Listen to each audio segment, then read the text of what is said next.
Hello out there! Welcome everybody to another episode in the Short Story Challenge. Today, Gareth and I are going to be setting off and doing a live edit right in front of your eyes. This is probably the state of the process you're in right now. At least I hope so. You know, you've gotten some drafts in and you're working on editing, maybe final polish, things like that, because next week is the deadline for the challenge. So I have Gareth here with me. Say hi, Gareth. Hello. All right. And you know what? Even though I said mostly everybody is at that place, if you haven't joined the challenge and you want to write a short story in a week, I certainly wouldn't hold it against you. You can always join there below.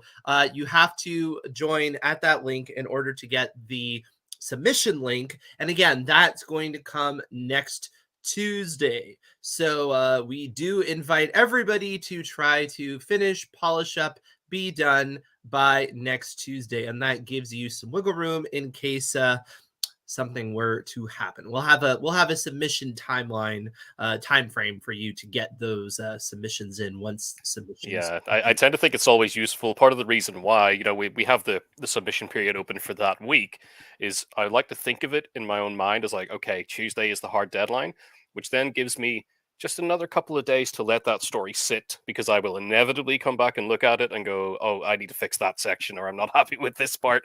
So there's a bit of extra time there. So I would say kind of mentally keep it in your mind that Tuesday's the day and then give it a little bit of breathing room. Yes, absolutely. All right. So this challenge is, of course, presented by AutoCrit. I'm just going to say Daniel. Me and Gareth, we are presenters at AutoCrit. We teach classes. I teach the fantasy and sci-fi class. He teaches the horror class. We're on all the time on live events. AutoCrit Pro member. We'll talk about some of the events that are coming up soon. And of course, we have our online writing desk where you can plan, write, and edit. And we're going to spend a lot of time in there today as we edit. I'll just say a piece that I have. We'll get to that. Now, the goal of the writing challenge, of course, is to present something that will win the challenge. But beyond that, it is so that you can accomplish a short story on your own, so that you can go through the process, complete a work. Some of you out there, maybe this is the first time you've ever finished something. That's great. Finishing is so important to writing. I can't tell you how many authors I talk to that haven't really finished something. And while there isn't like a firm line in the sand as to when you become an author, I will say finishing something is a pretty good one to at least start with, right? It's like, I'm a writer. It's like, well, what have you written? Well, stuff. No. Like, I need something tangible to look at. And I can tell you, I met a lot of people like that. It's like, well, I'm just getting started. And that's fine. Start there. But do, in fact, finish things. So this is an encouragement for you to get something finished. Again, deadline is next week. And along the way, we do have prizes. So just getting involved in the challenge. Some of you have been checking in online on our daily emails. Some of you have been checking in the community. We'll have grab bag prizes from those. And of course, we have our grand prize, which is a chance to be printed in our anthology and win $100.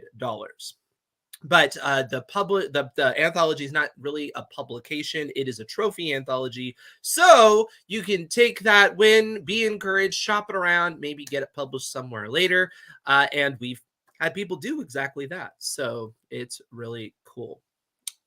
Just looking and seeing at the comments here, anything like that. Do keep to the guidelines. So Gareth, what are some of the guidelines they need to worry about, like word count and whatnot?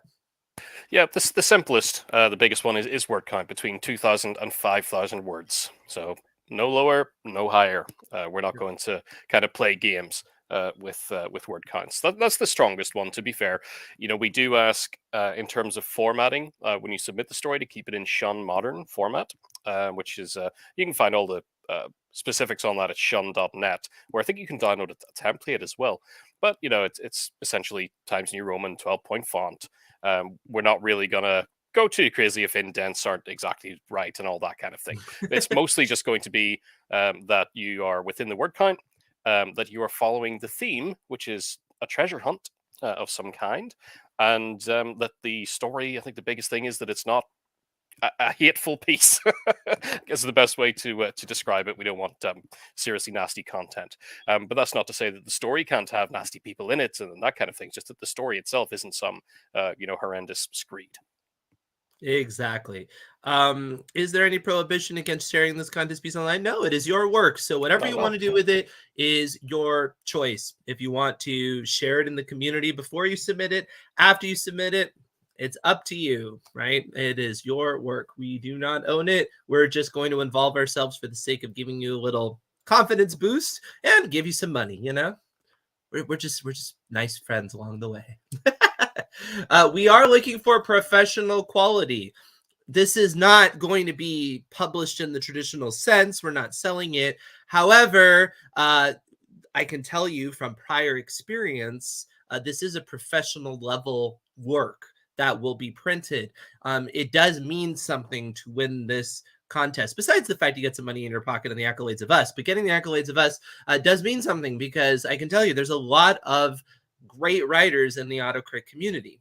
So if you're kind of brand new, don't think that you've reached a shallow pond. This is something you should take quite seriously. Now, on the other hand, I don't want to discourage you, because sometimes people do underestimate their own ability, and we will have an opportunity for you to get feedback after you submit as well. People are asking, how do you submit? We will, in fact, send out an email with that. We don't just put the submission link out there for various reasons, one of which we don't want all the noise that can come from that. We like to control the flow, partly because we want to give everything a fair shake, right? We don't want to get inundated with a lot of people at the last minute submitting trunk works that, not really involved in the challenge, right? We want to lock it a little bit up to keep it special for you and to let us have more time to look at what's submitted. Is it against the rules to write about a suicide attempt? No, I don't think so. Not at all. Yeah, I don't see why that would be. Usually the type of violence we're concerned about is of a sexual nature, not other types of violence or that sort of thing. Okay. So that being said, it's time for a live edit. It's like I'm going to bring up the writer's desk, and I have prepared a very special, very special. Well, what do we have in store here? Yes, I have a very special story. If some of you I know are newer to the channel, please like and subscribe. By the way, we have one of these every week, Tuesday, 1 p.m. But for those of you who know me well, for better or for worse, you'll know I am a fan of bad writing, and I do in fact like writing poorly for the sake of demonstration. So I have in hand a piece of writing that I worked on that is really horrible. Like it's the pits, and we're going to edit it. So feel free to hack it to shreds, people. I'm not going to be offended.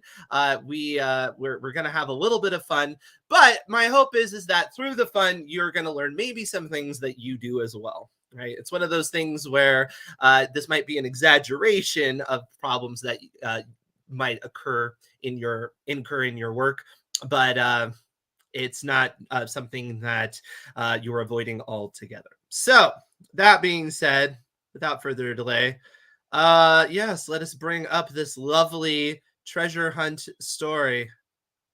I don't know if I need to read it from top to bottom. Once in a village, adventurers were there. They wanted riches and stuff. The villagers said there was a map old and talked about treasure on an island. It's an awesome opening. I will say, it's almost so comedically good that I almost like it, just unironically. But what's funny is the next paragraph, okay, let's drop down, is this super dense looking paragraph, right? So on the one hand, we have this opening that's very vague and silly because it's not really telling us anything, riches and stuff, so generic, so high level. But on the next step, it gets very purple, eager to embark on this perilous quest. The motley crew gathered together at the break of dawn, clad in rugged attire. So all of a sudden, we've changed tone, we've changed style, we've changed the way that the writing comes across. So these are the sort of things that you would probably catch, yourself, just looking at it. You would immediately see, okay, there's a lot of generic language up front, and there's maybe it's overly wordy a little bit later on. But let's imagine that it isn't quite as extreme of an example, right? So one report that would help you figure this out would be the pacing report. So if I go to the pacing report and I go to my pacing, let me bring over this little window here. Yes, look at that. 43% of my paragraphs are slow paced. Ouch. And Gareth can tell you that's pretty terrible. Uh, what is it we usually go for? It's like over 10 is pretty high these days, isn't it? Pretty much, yeah. I think it obviously differs by genre and the kind of person who's writing it, but yeah, I think a lot of thrillers and things tend to be somewhere like 5%, certainly not Mhm. more than 10. Yeah, no, right. And you can see I'm comparing right now to general fiction, and there were only two, and I have seven. So if I did my little show all and I just skimmed through, I could see, oh, well, like almost everything is dense at the beginning, and then everything is dense at the end, right? So this is not only bad where you have slow paragraphs, but they're just all stacked in a row on top of one another.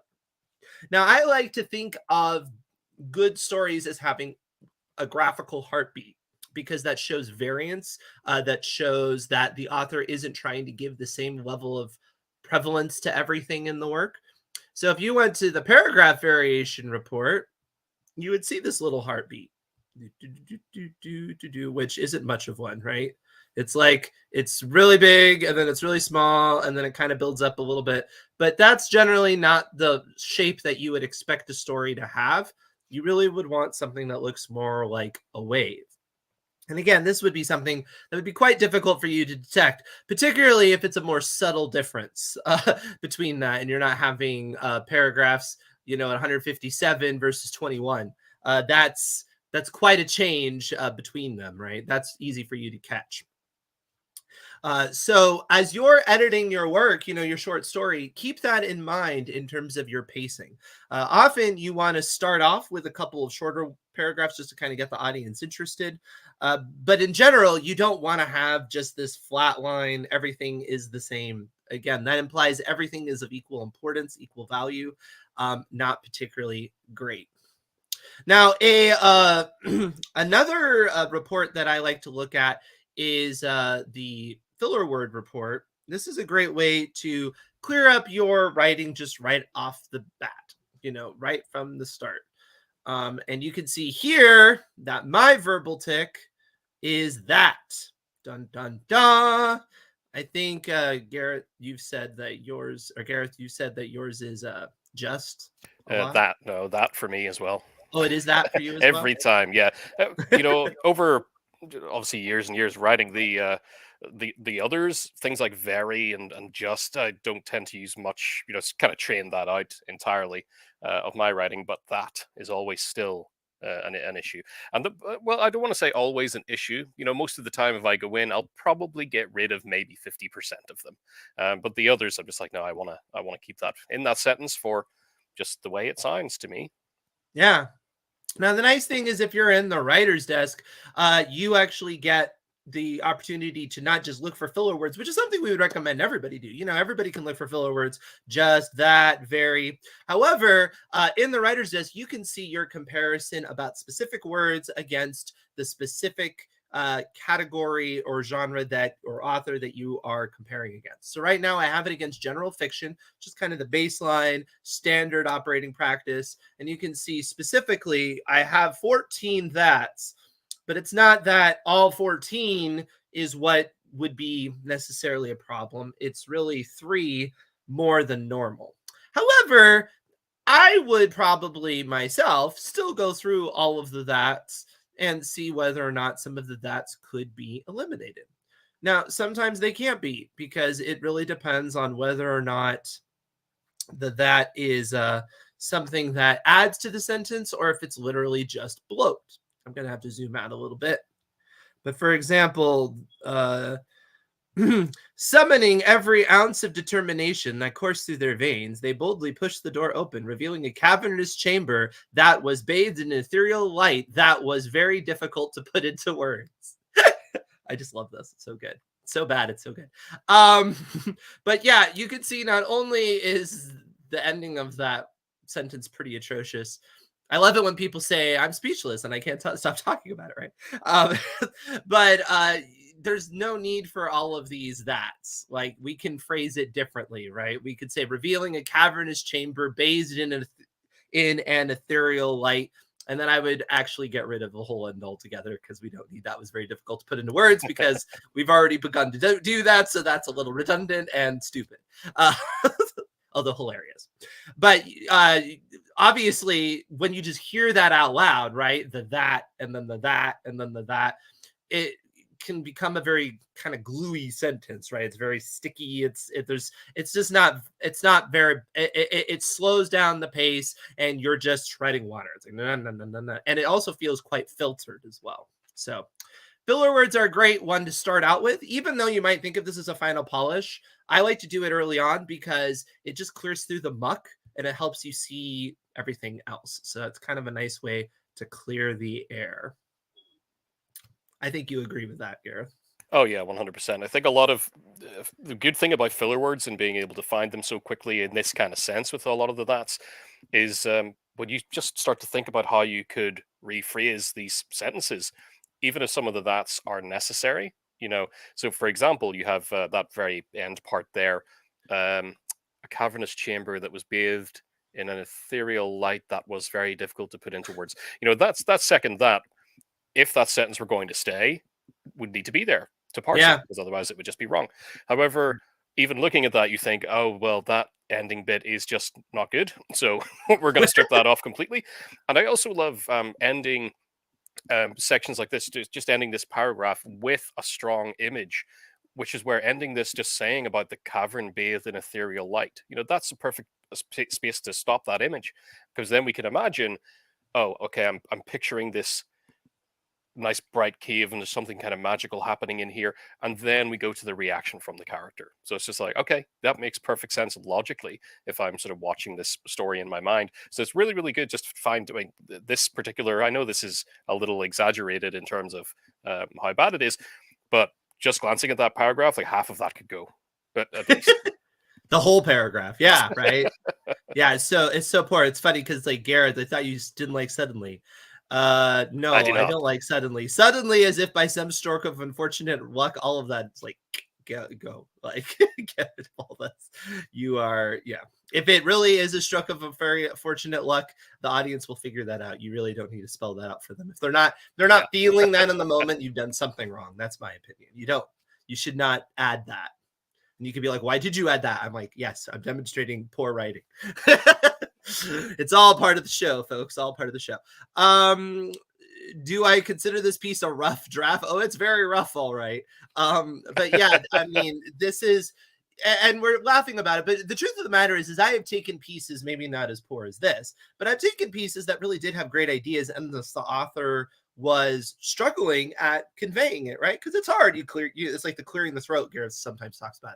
You get the words on the page, and you do want to convey that it's a stroke of very fortunate luck. Okay, so it's fine when you write it in the first draft sometimes, like, okay, yeah, but by the time you get to the audience, you want to feel that, right? So if you're having to add all those high level tell don't show sort of moments, you're going to want to look back. Speaking of which, let's look at that report, the showing versus telling report. Look at that segue. The showing versus telling report is one of our more abstract ones because it's not 100% sure when you're showing versus telling, because it has to go by keywords.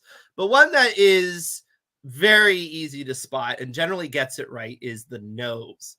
So the crew's spirits soared, for they knew their dreams were within reach. Yes, this is quite a tell, right?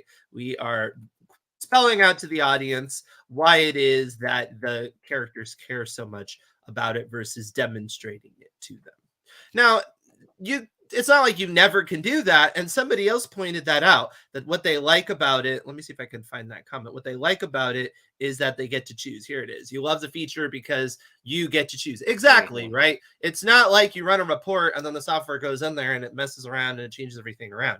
You actually get to choose when you use the advice, whether or not it is a concern to you or not, because sometimes it'll be a stylistic choice, right?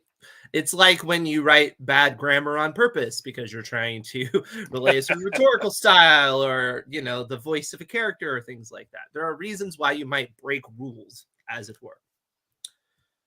Show versus tell is your biggest flaw. You're a work in progress. It's a common one for writers because it's we can more easily think in the abstract, I think, than the concrete, and so we'll often write kind of in that abstract way and not want to get down to it. And then the other thing is when you're getting concrete, you could be concerned if your audience is either bored or if they can really figure it out for themselves. Like how would you convey to the audience that they knew their dreams were within reach through drama, not just telling it out? That is a little difficult, right? You have to have the kind of conversation they're doing, their actions to indicate the excitement.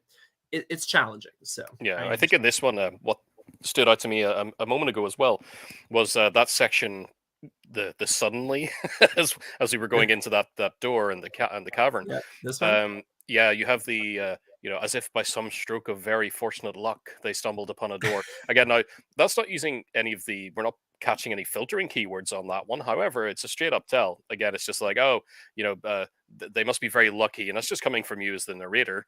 But I prefer to keep a real sense of immediacy when you're coming, upon these kind of events. So it would be have them come upon that door, have someone in that group react in a way that says, "We are lucky." That we find this, because within the context of the story, why is it luck?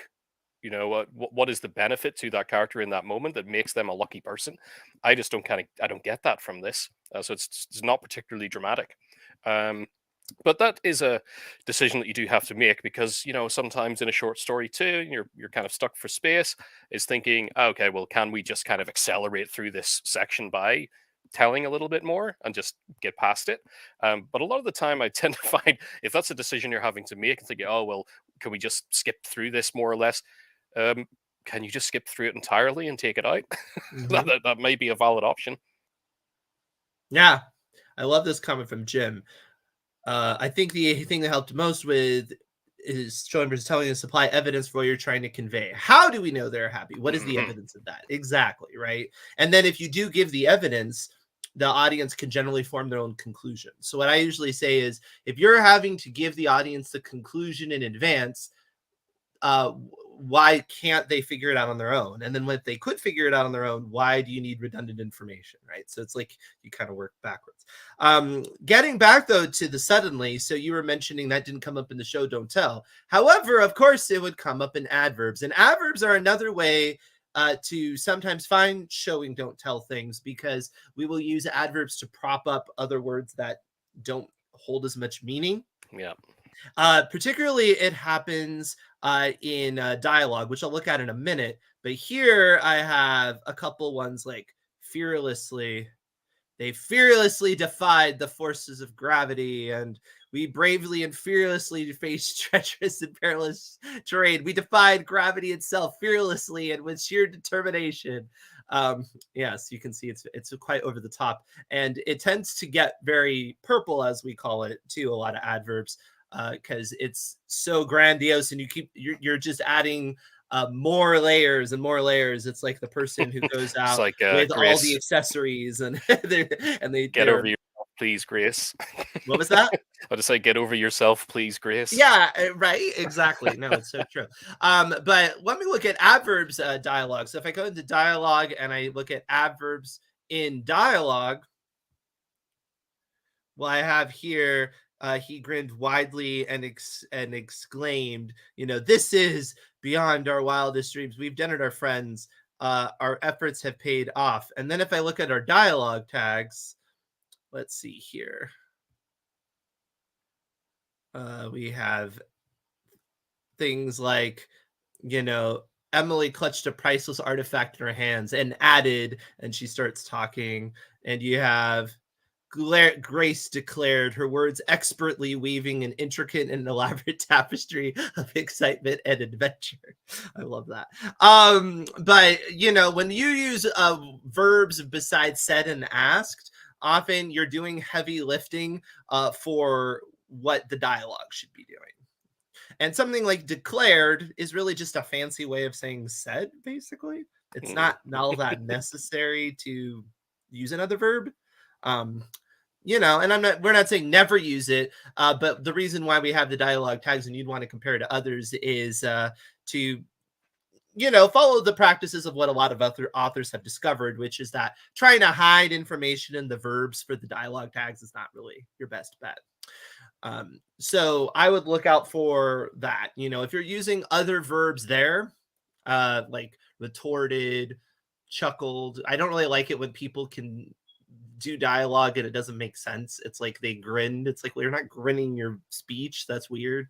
But again, if you're saying grinned, it might imply, well, is your dialogue implying they're happy or implying a pleasant attitude? Because if it is, you probably didn't need that in the first place. And if it didn't, well, you should have added it and not put it in your verb there. Yeah, and you can use those kind of things just as a little action beat as well. I think a lot of people tend to eschew action beats, and then everything just kind of reads a little flat, sort of falling into talking heads.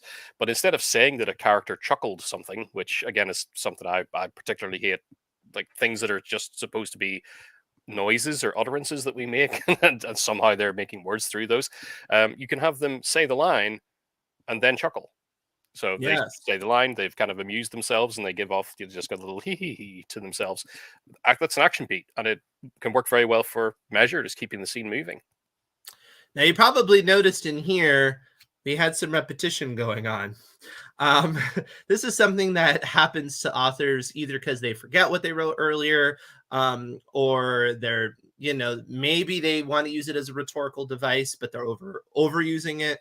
But you do want to look out for repeating yourself, mostly because it's redundant at that point, right? If you've already said it before, you don't really need to say it again. And if you just need to bring up the same thing, if you're saying it the exact same way, you're not able to add any information. You could talk about the same thing multiple times, like, you know, every time the monster shows up and they have a reaction. But if the reaction is the same way every time, you're depriving the audience of unique reactions between the characters or learning a little bit more, et cetera, et cetera. So I love the phrase frequency report for this. This is something you would be very hard to find on your own. You see here we have, and in a short story, this would be all the more obvious, right? Because even, you know, in a longer form, the audience may subtly pick up that you're doing this. It depends on how obvious you are. But they might just feel like, I don't know, it doesn't feel like you're being as creative. It doesn't catch their attention, right? The monster keeps showing up and it's not really capturing them because it's conveyed the same way. But in a short story, if you have a monster appears 3 times and each time it's the same repetition, the same phrasing, and you're not doing it intentionally, the audience is gonna be like, okay, I get it. Like every time, you know, their blood turns to ice, I suppose. So here we have things like, you know, we bravely and fearlessly face treacherous and perilous terrain and scaling those treacherous and perilous cliffs. And it just sounds kind of silly, right? You would only want to do this perhaps if you were conveying a comedic character who's not well spoken, I would say. You know, it could work quite well for comedy. I'll give it that. Yeah, or the villagers enthralled and captivated, their imaginations ablaze and set aflame by the vivid and vibrant pictures painted by the adventurers' vivid and vibrant words, listened intently, their eyes wide with wonder and their hearts filled with awe. This is one of my favorite sentences I've ever read in my life. And you're like, you're so in love with this, Dano. I'm sorry. I told you I like bad writing. But why I like, but here we see 2 different types of repetition, right? So we don't only see the exact repetition of the phrasing, but we see some repetition of concept. Because why in the world, and there's so many problems with this, but let's imagine you wanted to keep like their imaginations ablaze, right? Why would you need their imaginations ablaze and set aflame? How are they different? It's the same thing, right? Pick one. Things like that. Enthralled and captivated. Pick one. Like, which one are they? Like, I've never heard of somebody who's captivated and not enthralled. They are more or less the same thing. Not exactly. Nothing's an exact synonym, but, you know, they're pretty close. So, yeah, it is also something to look out for when it comes to repetition. There's one. I love this. Everyone is always smirking. Yes. We had an ad that I wrote, which was the effervescent smile. Yeah, but because it's a thing that people do. I mean, even professional artists will do this. Yeah, I could see some mention there of kind of nodding and shrugging and stuff as well. They tend to be sort of nodding heads, shaking heads, shrugs. They can tend to be a bit of a curse, just showing up everywhere every time you want to have a character kind of drop an action beat, do some kind of physical gesturing. It always seems to be nodding head, shaking head, shrugging shoulders. Just Yeah. look out for those. Although I did see there was a quote there, a comment, sorry, from Words in Motion. I was also told to use action beats and to not use tags if possible, and have the character be known by the language itself. Yeah, I think that's a really Mhm. great way to think. I think you want some tags occasionally. You said and asked mostly. But I think it's equally annoying to see a big stretch of dialogue where it's constantly being used, said, said, said, said, said. That's going to be repetitive and pull you out a little, even though it's the best of options rather than using a lot of crazy tags. But you might want to think about it in a section like that. Yeah, drop the seds for a bit, put in some action beats as well, and that's a really great tip about character language too. I know Mhm. we talked about this last week. Was it last week with JD Barker? And R.L. Stein and JD talking about the trying to give all of your characters their own kind of, I call it a verbal personality, where if you were to just strip all the tags and everything off a page, you would still know which character was talking based on how they conduct themselves and the words they use. And just a little tip for that, if you want to kind of go down that path, I think the easiest way for me getting into that and starting to build something more of a personality is actually thinking about a character's job and hobbies, and perhaps also where they're from. They might use slang or colloquialisms that it's easy to pick up that it's that character because nobody else in the story speaks like them. But on the easier side is, yeah, just like jobs. If they have terms they would use, for example, if they're a chef, they might talk about a lot of kitchen lingo, just kind of dropping that in the middle of sentences. And of course, hobbies. If they're really into something, well, they're going to drop lingo that's related to that, and that could be a really great place to start. To differentiate people by speech, so we know who they are even without a tag. I love this idea. We need to writing now is a really bad movie. Oh, I'm happy to do that. We'll do that at one of the clubs. Stay tuned. As I said, I love poor things. I don't know what that says about me. This is an interesting point. So the extraneous seds and asks don't disappear on audiobooks. I do believe that you will find that dialogue tags are are generally getting used less in favor of action beats and what they sometimes call buried dialogue. And I think one reason why that trend is taking place is exactly that. I think one reason is that more people are more used to consuming books aloud, and they don't like that as much. And so this is just a theory. I'm not like pulled all the authors to ask them this question, and it may not even be something to be aware of, but it's just a personal theory of mine. Because you will find that it used to be very much a no to do that sort of thing, and the trend has moved in the direction of more things like what they an action beat leading to dialogue or things like that. All right. Da, da, da, da, da. Writing something bad on purpose teaches. Okay, well, thank you. I'm glad you're on my side. There was a really great question. Now I can't find it. Where is it? How would you replace look and no? Of course, there isn't a definitive answer to this question. But let me see if I can find it in here. So it would be look would be in our generic descriptions report. Let me see if I can find another one that's like that. Yep, here's a look. Look, it's them. Yeah, obviously that could be done a bunch of different ways. Look is a generic word that can just indicate what somebody is, where their attention is. I'll say that. And so there are many ways that you can adjust that by using a different verb besides look, because what kind of attention is it? Is it positive attention? Is it negative attention? So you have different verbs for that: stared, glowered, ogled, etc. The other thing is sometimes you can just get rid of it altogether, because if the character's attention is on the thing, then our attention is on the thing, as long as that character is the viewpoint character. So if somebody enters a room, it's like John entered the room. He looked on the table. He looked at the table where there was a aquarium.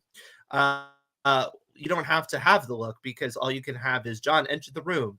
In the center of the room was an aquarium sitting on a table, because we're in his head. And by adding the look, you're adding that extra filter. So sometimes look could just be removed altogether. It's just you trying to get to the audience where the attention is being focused. Now, that being said, it is clever to do that. What we're looking at does indicate where our attention is. So I'm not saying to try to remove it altogether. I'm just saying there are lots of times when we're in the head of somebody, and so therefore we don't need it. I would say in the viewpoint character is, try to get rid of as many as possible. You will need to keep it for everybody else. You'll have to keep a lot of those for other people, just so you can indicate where their eyes are, because it's helpful. Any thoughts about that, or trying to deal with no? Those are much the same. Yes, some of these talking in terms of AutoCrit here, some of these will show up in generic and some will show up in the showing versus telling, because they're very closely linked. Yes. Those two things, and it's just like Daniel's saying. I mentioned a few minutes ago, just this sense or this notion of immediacy in the storytelling is what you're trying to keep up. And the more that you put in things like looked over here or knew that this, you're putting more, yes, what we call filtering. You're putting more of a block between me as the reader, my imagination, than is necessary. So you can just strip out those words. Like Daniel said, walked into a room, looked to the left at the aquarium. The character walks into the room and then you just describe the aquarium. Like, I'm able to follow that just fine as a reader, and it's more involving because, again, you're not kind of putting me at arm's length by telling me the character looked around. I think a lot of stuff with Luke as well, it tends to be a bit fluffy in terms of just falling into minutia that we don't really need. A character walks into an environment, looks to the left, look to the right, just pointing out specifics of where things are in the area that is unnecessary. You just kind of, what was it Stephen King said? Description starts with the writer and ends with the reader, which is a great quote because it's pretty much it. You set the groundwork. A lot of people have a problem with this in fight scenes as well. When you're having people fight and you're really pointing out that he's sort of hooked his left leg around the right arm and moved in this, it just bogs things down. Like just get to the punch, quite literally. No, seriously, it's true. And like I said, the main reason why you want to say why people are gazing in a certain direction is because you're trying to show where their attention is. And there are other ways of doing that. If they just start walking, if it's like John entered the room and Gareth's walked towards him, you don't need to say Gareth looked at him and walked towards him, because that's probably understood, right? Why are you going to walk towards something you're not even looking at? And so you can end up with redundancy there as well. Or somebody will be like, Laura looked up on the shelf. Hey, up there's a something. You could just say, Laura. You could just have, hey, up there's something Laura said, right? Obviously, she's looking in that direction. So it can be redundant from that standpoint.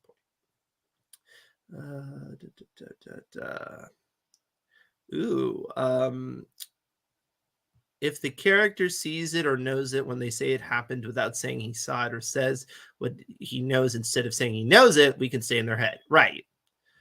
Like, it's the classic thing is when a character says, I know that, well, technically that probably could have gotten eliminated, because it's only necessary if maybe they're trying to show the other characters that they are aware of something they wouldn't be aware of, or they're kind of reiterating that point. I know that, but often characters will say it and there's no reason.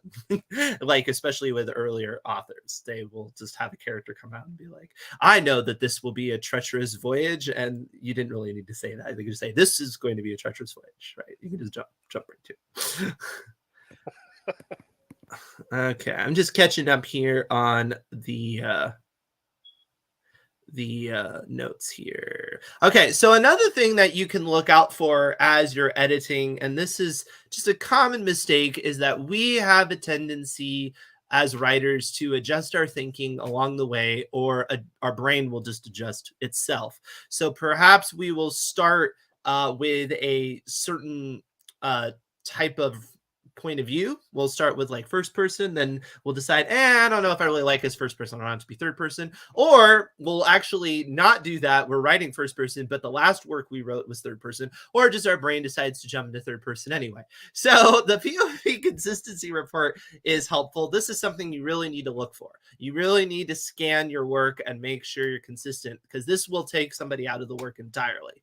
This is the kind of thing where if you have a major POV shift that's unintentional, we wouldn't want to deal with this for the challenge. It's just too major of a change, because we'd be asking you to rewrite potentially half of your story, right? Because half of it's in first person, half of it's in third. Because what can happen is your brain shifts, and then you keep writing to that, and then you get to the end and you don't realize the shift even happened.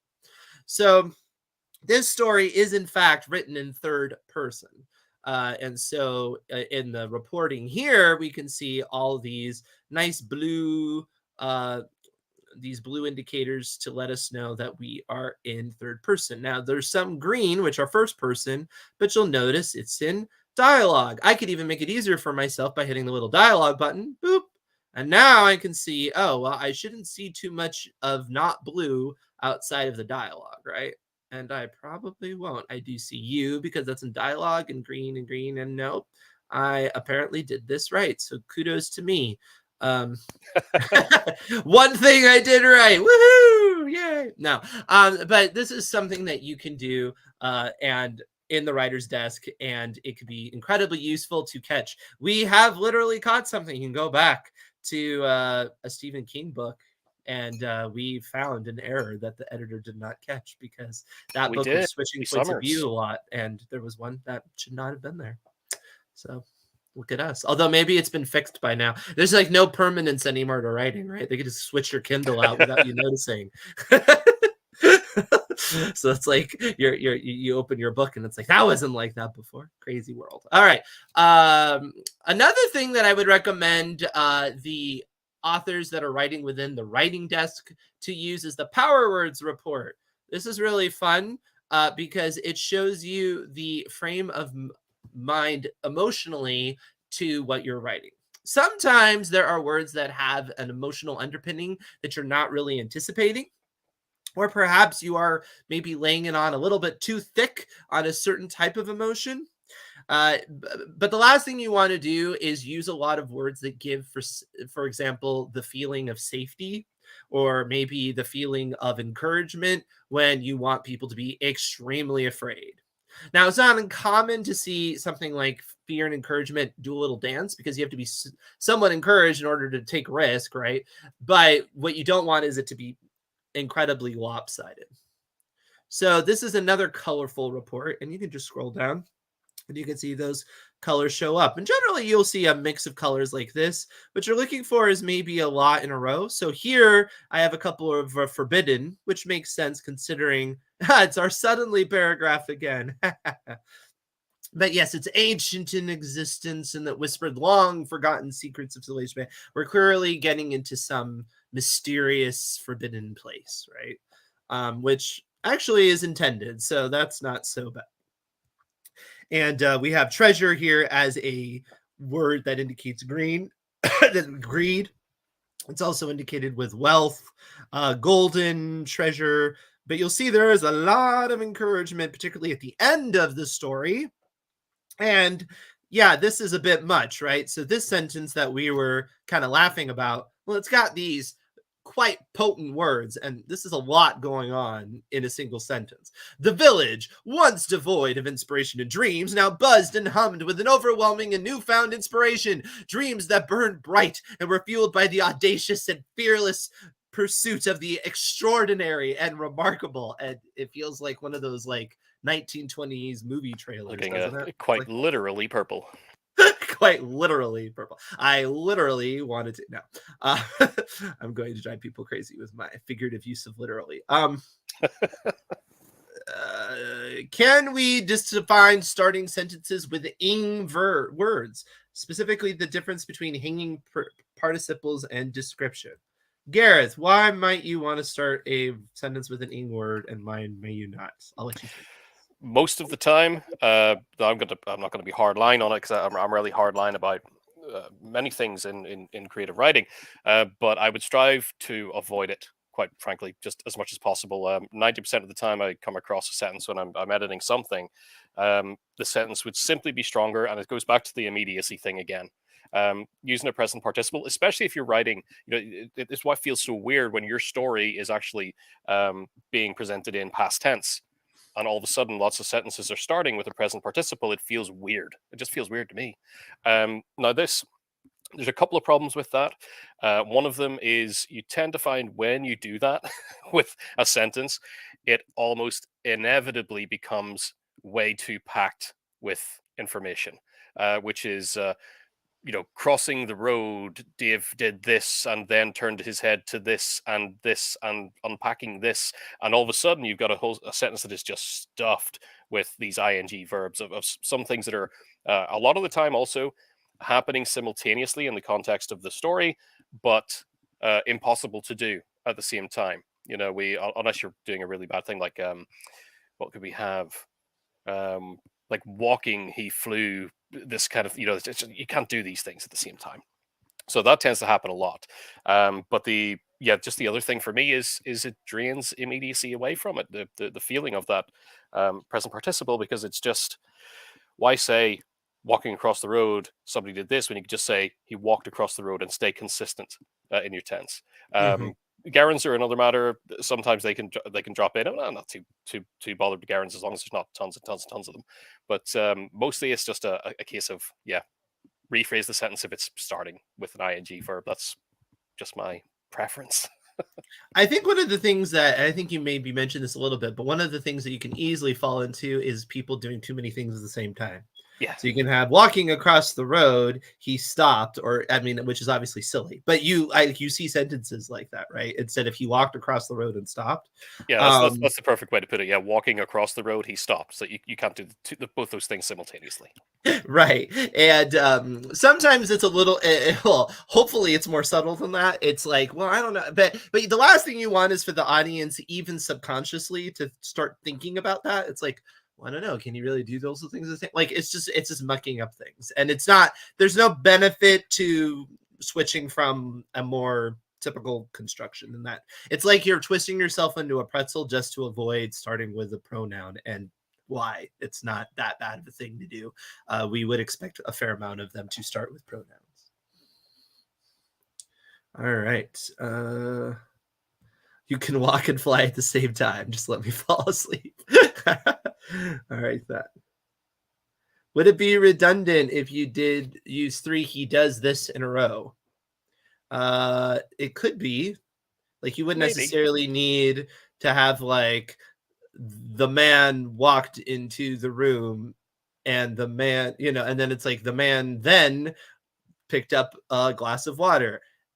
The man then, like, you don't need to do that. You can just keep talking about the other actions. Yeah. It feels like a logical flow. A lot of these things, when it's just not working, it's just not working. So you write it either way, break it up a bit, or a lot of just simple movements happening one after the other can be a single sentence. It's just whether it gets too crazy. Now, everybody's work is going to be different. So one thing I would recommend anybody using the writer's desk is to use the summary report to give you an indication of where you might get started. There's 2 ways you can use the summary report. You can either try to tackle what it's telling you is off the most, right? So like the biggest room for improvement, and that'll help get the score up. Or you can tackle what is closest already. So here, you can see pacing and momentum is horrible, which we showed earlier, right? 41% of the paragraphs being slow is so beyond normal that's why you have that 0 score, right? So if I wanted to go in, I could say, okay, I don't like that. That's annoying me that I have such a rotten score. And I could go in and I could adjust some of these longer paragraphs and just give the audience just some white space just to start out with. Now, I would probably want to do more than just this, because one of the reasons why these paragraphs are so long is because they're also bloated of information. But at the very least, just giving the audience some white space here is going to immediately make that score look a lot better. because pacing is quite important. It's a huge impact on how the audience absorbs the information. And sometimes it is just as simple as giving them some white space. Let's see what happened. Yeah, see, now I moved to 22, just a couple things. Now, like I said, I wouldn't necessarily recommend doing it quite that haphazardly, but it is nice to see a 0 turn into a 23, isn't it? So you could decide to go for that. Or you could say, all right, the 56 for dialogue, I'd rather it be up in the 70s or the 80s, right? 70s and the 80s is generally, it means you're fairly close to what you're comparing against, right? So you're in the ballpark for what is a typically published work. If you're all the way up to 100, you're either gaming the system because you just copied and pasted the exact thing you're comparing against, or you are just quite tight in your writing. I think the highest I've ever seen is like a 92 or something. So 70s, 80s is more what I would expect. So anyway, those are the two different strategies you can use when looking at the summary report. It's really your mileage may vary on that. It didn't want to make me feel bad and told me it was a solid start. Well, we want to be encouraging. I have to say 46.4 is much lower than I hope you ever get in the system. I don't think I've ever seen one that low from a user. So please, well, if you do get one as low as that, please let me know, because I really want to read it. And I don't want to read it just to be mean. I'm fascinated because it is difficult. It's not easy to make something this poor. It takes effort. Yeah, sometimes writing really badly is harder. I had to consciously make a lot of choices in terms of how I would present it. Okay. All right. So that being said, I want to talk about some of our other events we have coming up tonight in the Fantasy Club. We have how to incorporate mythology in your fantasy writing. So we have the great works of the past. How do we use them now without being too derivative? What can we learn from them? So it's a lot of fun. Horror. What are we covering in horror tomorrow, Gareth? Tomorrow in horror, we are doing opening critiques. So if you have a horror short story that you're working on for the challenge, or just a horror short story in general, send it over to me. There's details on how to get them into my hands on the dashboard. When you're logged into AutoCrit, you'll find it on the calendar. You can send them over, and we will do immediate, I'll read the first 500 words or so, and then we'll give you immediate feedback from myself and from fellow club members. I love how everybody is taking what I said as a bad writing challenge. I can neither confirm nor deny that a bad writing challenge could in fact take place. The Accountability Club next week at 11 a.m. Every Monday at 11 a.m. We do a couple of quick exercises just to get us warmed up. And then we do a writing sprint all together. It's a wonderful way to start your week. And if you would like to join for any of these things, you can become a member. It's in the chat. You can join for just $1 right now because of the challenge. It's a great way to become part of AutoCrit. In the meantime, please continue editing. I'm sure your work already looks better than what I just showed you today. So you can feel confident in that and get it better and submit it by next week. I did see a couple of questions there about I want to know what your scores as critique well. question is, Tony. I have to find it, but please post it again if I can't. Yes, go ahead, Gareth. I'll grab the scores topic. Yeah, the barometer for me, it's kind of personal. Your writing is your writing. We always want to kind of stand behind that. It's what makes you happy. Write what you want to read. Just trying to make it help you make it as professional as possible in the end. But for me, on my personal stories, I'd like to be above 80. I tend to find if I push too far, 90 plus, that it starts to lose kind of my voice and my rhythm. I could see the question from Words in Motion: how high should we aim for without making it too generic? It starts to feel that way for me.